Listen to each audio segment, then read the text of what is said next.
நான் உங்கள் ராகவகுமார். இது தீபிகா அதிர்வுகள். மீண்டும் ஒரு விமர்சனத்தில் உங்களை சந்திப்பதில் மகிழ்ச்சி. அதாவது எவ்வளவோ ஆர்ட் ஃபார்ம் இந்த உலகத்தில இருக்கு. ட்ராமா இருக்கு, டான்ஸ் இருக்கு, ஓவியம் இருக்கு, இப்படி எத்தனையோ இருக்கு. ஆனா இது எல்லாமே ஓவியமா தான் அதனுடைய வடிவத்த வந்து மாத்திக்கும்.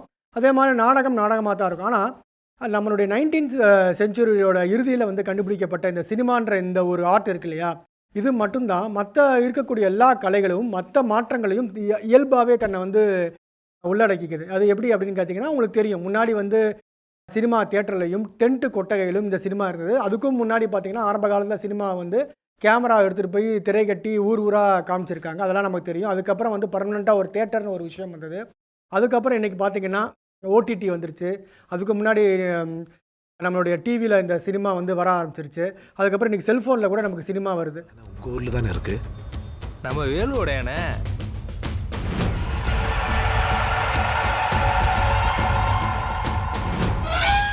ஸோ வந்து சினிமா அப்படின்ற ஒரு விஷயம் வந்து எப்படி வேணுமா தன்னை வந்து மாத்திக்கக்கூடிய வடிவம் வந்து இயல்பாவே சினிமாவுக்கு இருக்கு. அது ஒரு ப்ளஸ் பாயிண்ட் நம்ம இந்த சினிமான்ற ஒரு வடிவத்துக்கு. அதுக்கப்புறம் பார்த்தீங்கன்னா, சினிமா வந்து எந்த ஒரு டெக்னாலஜியும் ஈஸியா அப்சர்வ் பண்ணும். அதாவது முதல்ல சினிமா வந்தப்ப வந்து வெறும் துண்டு படங்களா இருந்தது. அதுக்கப்புறம் ஒரு கதைக்குள்ள இருக்கக்கூடிய ஒரு ஒரு சைலன்ட் எரா, அதாவது வந்து ஊமை படங்கள் காலகட்டம் இருந்தது. அதுக்கப்புறம் வந்து படங்கள் பேச ஆரம்பிச்சது திரையில. அதுக்கப்புறம் வந்து வெறும் பாடல்கள் மட்டுமே இருந்தது. அதுக்கப்புறம் வசனமா மாறிச்சு. அதுக்கப்புறம் 70ஸ்லாம் பார்த்தீங்கன்னா, அதுக்கப்புறம் சினிமா அப்படின்ற ஒரு ஆர்ட் வந்து ஒரு விஷுவல் மீடியா அப்படின்னு புரிய வச்சு கேமரா வழியா கதை சொல்ல ஆரம்பிச்சாங்க. அதுக்கப்புறம் மெதுவா தொழில்நுட்பத்துக்கு அதிக முக்கியத்துவம் வந்தது. பிளாக் அண்ட் ஒயிட் வந்து மாறி கலர் வந்தது. 70 வந்தது. அதுக்கப்புறம் பார்த்தீங்கன்னா, இன்னைக்கு வந்து நம்ம பார்க்குறோம் டால்ஃபி, இது ஏதோ டிடிஎஸ் இந்த மாரி வடிவங்கள்லாம் 25 வருஷத்துக்கு முன்னாடியே வந்துருச்சு. அதையும் சினிமா உள்வாங்கிக்குது. இப்படி எத்தனையோ விஷயங்கள், நிறைய தொழில்நுட்பங்கள் வந்து இயல்பாவே சினிமா தன்னை வந்து உள்வாங்கிக்குது அப்படிங்கிறத நம்ம பார்க்குறோம். பர்ட்டிகுலரா பார்த்தீங்கன்னா, ஒரு 25, 30 வருஷத்துக்கு முன்னாடி வந்த கிராஃபிக்ஸ் அனிமேஷன் அப்படின்ற விஷயத்த சினிமா இயல்பாவே உள்வாங்கிருச்சு. நிறைய 90ஸ்ல வந்த படங்கள்லாம் வந்து பார்த்தீங்கன்னா, கிராஃபிக்ஸ் அடிப்படையா கொண்டு வந்த படங்கள்லாம். நம்மளுடைய அனகோண்டா ஆகட்டும், டைட்டானிக் ஆகட்டும், ஜுராசிக் பார்க் ஆகட்டும், இது எல்லாமே அதனுடைய மிகப்பெரிய வெற்றியில பின்னாடி அந்த கிராஃபிக்ஸ் அப்படிங்கிற ஒரு விஷயம் வந்து இருக்கு.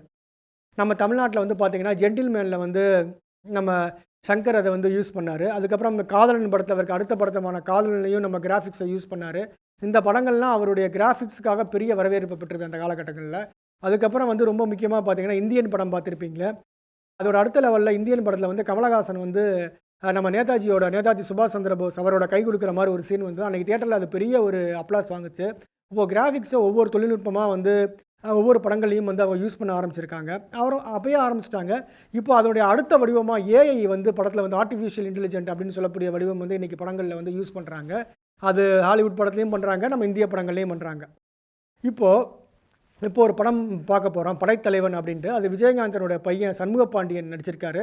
இதுல வந்து ஏஐ தொழில்நுட்பத்தையும் சில இடங்கள்ல பயன்படுத்தியிருக்காங்க. எப்படி இருக்கு அப்படிங்கிறத நம்ம அப்புறம் பார்ப்போம். அதுக்கு முன்னாடி இந்த படத்தினுடைய கதைக்குள்ள நம்ம போவோம். நீங்க கனவுல ஒரு யானை பத்தன்னு சொன்னீங்களே? ஆமா. அத நான் பார்த்தப்பா. அதாவது என்னன்னா, நம்ம படத்துடைய ஹீரோ சண்முக பாண்டியன் வந்து ஒரு சின்ன வயசுல இருந்து மணியன் அப்படின்னு சொல்லிட்டு ஒரு யானையை வளர்க்குறாரு. அந்த யானை வந்து அவர் வீட்ல அவர் ஒரு குடும்ப உறுப்பினர் மாரி செல்லமா போய் வளர்ந்துகிட்டு வருது. இந்த டயத்துல என்ன ஆகுது, இவருக்கு பிடிக்காத ரிலேட்டிவ் வந்து இந்த யானைய வந்து கொண்டு போய் இது தப்பான யானை, மதம் பிடிச்சதுன்னு சொல்லி கம்ப்ளைண்ட் பண்ணி, அவருடைய இன்ஃப்ளூயன்ஸை யூஸ் பண்ணி யானைய வந்து அதனுடைய முகாமுக்கு கூட்டிட்டு போக வைக்கிறாரு. அதாவது யானைகளுக்கான புத்துணர்வு முகாம்னு சொல்றாங்க இல்லையா? அதனுடைய ஃபாரஸ்ட்காரங்க வந்து இது பண்றது, அதுலேருந்து கொண்டு போய் வைக்கிறாங்க. இப்போ வந்து என்னுடைய யானை வந்து மதம் பிடிக்கல அப்படின்னு சொல்லிட்டு இவர் பல சர்டிஃபிகேட்லாம் வாங்கிட்டு கொண்டு போய் பார்க்குறாரு. அப்போ பார்த்தீங்கன்னா, அங்கே இருக்கிற ரேஞ்சர் சொல்றாரு, இல்ல உன் யானை வந்து காட்டுக்குள்ளே ஓடிருச்சு, நீ காட்டுக்குள்ளே போய் தேடு அப்படிங்கிறாரு. ஸோ காட்டுக்குள்ளே எங்கெங்கேயோ தேடி பார்க்குறாரு, எங்கேயும் இல்லை. எங்கே வந்து போயிருக்குன்னு அவருக்கு தெரியல. ஒரு வழியாக அதை கண்டுபிடிக்கிறதுக்காக பல காடுகளுக்கு போய் ஒரிசா மாநிலத்தில் இருக்கக்கூடிய அந்த காடுகளில் போய் தேடுறாரு. அங்கே யானை இருக்கிறதா அவருக்கு தெரியுது. ஸோ அந்த யானையை வந்து கண்டுபிடிச்சாரா இல்லையா அப்படிங்கிறது தான் இந்த படத்தினுடைய கதை. இதுவே கதையா இருந்திருந்தா இந்த படம் உண்மையாவே நல்லா இருந்திருக்கும். எப்படி வந்து ஒரு அதிகார வர்க்கத்தை அணுகிறது, எப்படி வந்து இந்த யானை மாரியான விலங்குகளை வந்து இவங்க பார்க்குறாங்க, எப்படி நடத்துறாங்க, இப்படி இந்த கதையை எடுத்துட்டு போயிருந்தா இந்த படம் கண்டிப்பா நல்லா இருக்கும். 2வது பாதியில அந்த படம் எப்படி போகுது அப்படின்னு பார்த்தீங்கன்னா, நரபலி, உயிர் பலி, மிருக பலின்னு போகுது. சரி, இது வந்து ரொம்ப சினிமாட்டிக்கா இருக்கு. அதாவது வந்து ஒரு செயற்கைத்தனமா இந்த படத்துல வந்து இந்த காட்சிகள் எல்லாமே வடிவமைக்கப்பட்டிருக்கு. ஸோ இந்த பகுதியை வந்து இல்லாம முதல்ல சொன்னேன் இல்லையா? ஒரு யானையை தேடல் அப்படிங்கிறது அதை வந்து நம்ம அப்படியே படமாக எடுத்திருந்தால்னா இந்த படம் வந்து கண்டிப்பாக வந்து ஜெயிச்சிருக்கும். இங்க மக்களோட ரத்தத்தை குடிக்கிற ராட்சச இந்த காட்டுக்குள்ள ஒருத்தர்.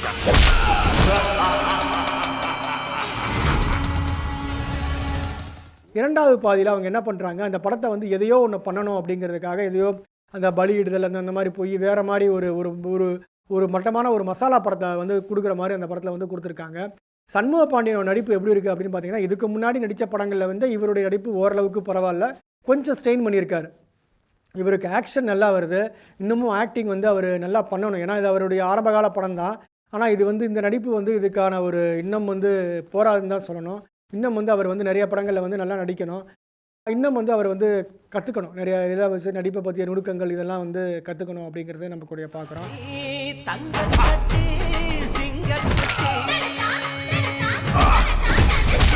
அதே மாதிரி இந்த படத்தில் வந்து கேமரா ஒர்க் வந்து சதீஷ் பண்ணியிருக்காரு. அவர் நல்லாவே பண்ணியிருக்காருன்னு சொல்லலாம். அதுக்கப்புறம் இந்த படத்தில் வந்து இளையராஜா மியூசிக் பண்ணியிருக்காரு.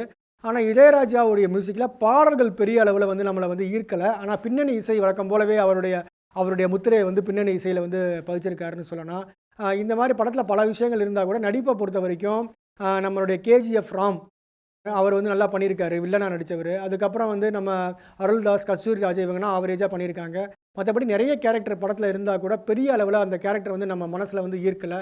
யானைக்கும் ஒரு யானை வளர்க்கக்கூடிய ஒரு மனிதனுக்கும் இருக்கக்கூடிய ஒரு நட்பை சொல்லணும் அப்படின்னு பார்த்தீங்கன்னா, அதுக்கு ஆழமான ஒரு புரிதல் இருக்கணும்.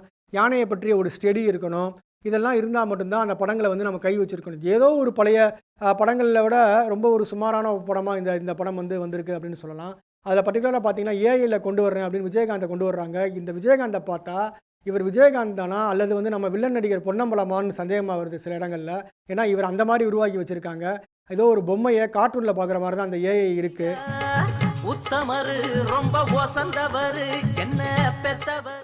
ஒரு கதைக்கு தேவைப்படும் போது ஒரு ஏஐ யூஸ் பண்ணுறதுன்றது வேற. இதில் வந்து செயற்கையாக அவர் பையன் நடிச்சிருக்காருன்றதுனால ரமணாவுடைய படத்தில் இருக்கக்கூடிய அந்த கேரக்டரை இங்கே கொண்டு வந்து அவரை வந்து பார்க்குறாருன்ற மாதிரி ஒரு சீன் வச்சுருக்காங்க. அது பெருசாக வந்து படத்தில் வந்து எடுபடவே இல்லை.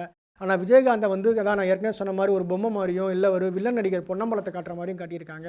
ஸோ இதெல்லாம் வந்து படத்துக்கு வந்து தேவையில்லாத ஒரு காட்சியாக இருக்குது. ஸோ இந்த படத்தை வந்து நல்ல கதை, சுமாரான நடிப்பு, ரொம்ப பிரமாதமான நடிப்புன்னு சொல்ல முடியாது, சுமாரான நடிப்பு. ஆனால் நல்ல ஒரு திரைக்கதையை அமைச்சிருந்தா இந்த படம் இன்னொரு கும்கியாக வந்து நமக்கு நம்மளுடைய விஜயகாந்த் பையனுக்கு வந்து வந்திருக்கும், சண்முக பாண்டியனுக்கு. ஆனால் இந்த படத்தை வந்து இன்னொரு முயற்சியில் அவர் வந்து நல்ல படங்களில் நடிக்கலாம். இந்த படத்தோட டைரக்டர் வந்து அன்பு. அவர் வந்து வேற ஒரு நல்ல கதையில் இவர் விஜயகாந்தோட பையனை வச்சு எடுத்திருந்தாருன்னா இன்னும் இந்த படம் வந்து சிறப்பாக வந்திருந்திருக்கலாம். இது ஒரு ஆவரேஜான படம். பெரிய அளவில் வன்முறைகளோ இல்லை வந்து ஒரு ஆபாச காட்சிகளோ இந்த படத்தில் இல்லை. அது வரைக்கும் இந்த படத்தை நம்ம வந்து ஓரளவு ஃபேமிலியோடு பார்க்கலாம். விருப்பம் இருக்கிறவங்க உங்களுக்கு இன்ட்ரெஸ்ட் இருந்தது அப்படின்னா இந்த படத்தை போய் தியேட்டரில் பாருங்கள். நன்றி, வணக்கம். மீண்டும் அடுத்த ஒரு விமர்சனத்தில் உங்களை சந்திக்கிறேன். உங்களிடம் விடைபெறுவது தீபிகா அதிர்வுகளுக்காக உங்கள் ராகவ் குமார்.